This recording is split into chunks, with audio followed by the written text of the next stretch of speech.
ஓம் சாந்தி. நாம் தினமும் ஆதிதேவ் பிரம்மா பாபாவின் சிரேஷ்டமான வாழ்க்கை வரலாற்றை கேட்டுக்கொண்டே இருக்கின்றோம். இன்று பாபா என்ன சொல்கிறார் என்று கேட்கலாம்.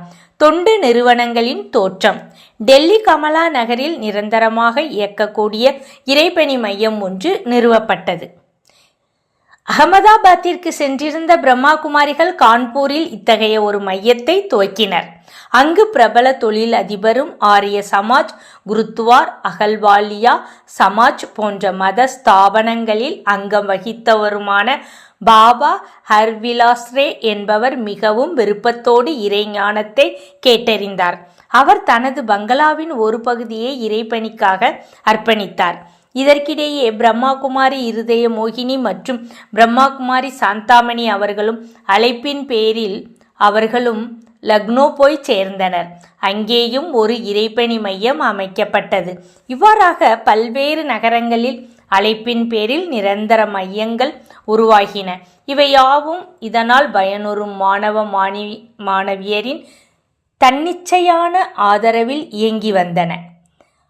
நாளுக்கு நாள் தொண்டும் நாட்டம் உடையவர்களின் எண்ணிக்கையும் பெருகிக்கொண்டே வந்தது. அலியா நிலையின் விலை. புதிதாக ஞானம் கேட்டறிந்த யாரும் முதலாக செய்ய விரும்பியது மவுண்ட் அபு சென்று பாபாவை சந்திக்க வேண்டும் என்பதாக இருந்தது. அனைத்து ஆத்மாக்களின் தந்தையாகிய இறைவனே இப்பூமிக்கு வந்திருக்கும் போது வேற எதற்காக யாரும் காத்திருக்க வேண்டும்? மூவிலகிற்கு அதிபதியும் சர்வ சக்திவானுமாகிய இறைவன் தனது குழந்தைகளை மீட்டு தன்னுடன் அழைத்து செல்ல வந்திருக்கும் போது அவரை நேருக்கு நேராக சந்தித்தால் என்ன?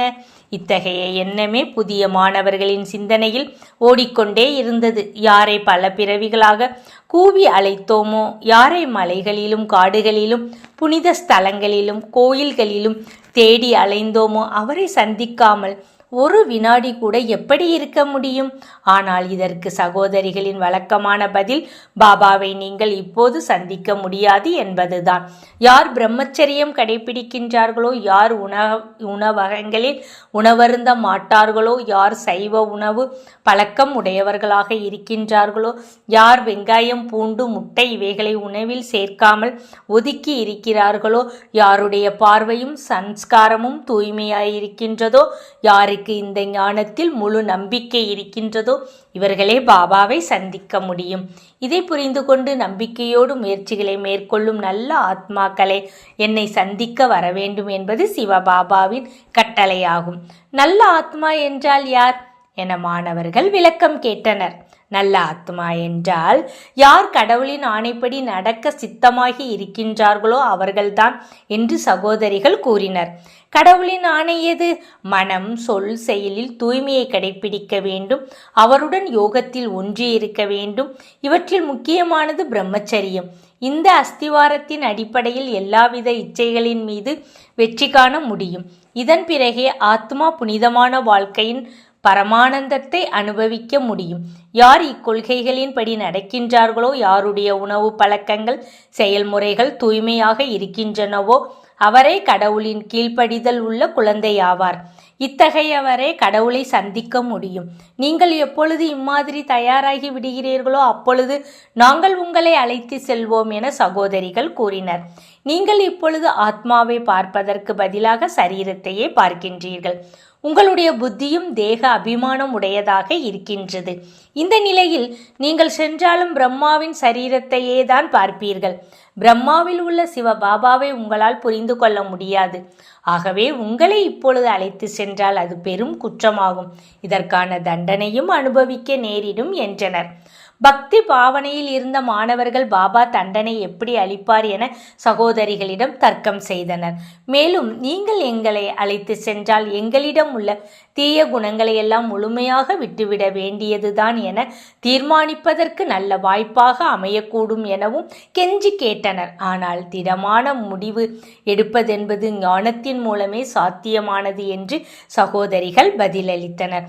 ஒருவர் எப்பொழுது ஆன்மீக அஸ்திவாரமான பிரம்மச்சரியத்தை சத்தியத்தை கடைபிடிக்கின்றாரோ, தூய்மையற்ற உணவு மற்றும் கெட்ட சகவாசம் முதலியவற்றிலிருந்து விலகி இருக்கின்றாரோ, அப்பொழுதுதான் ஞானம் புத்தியில் தங்கும்.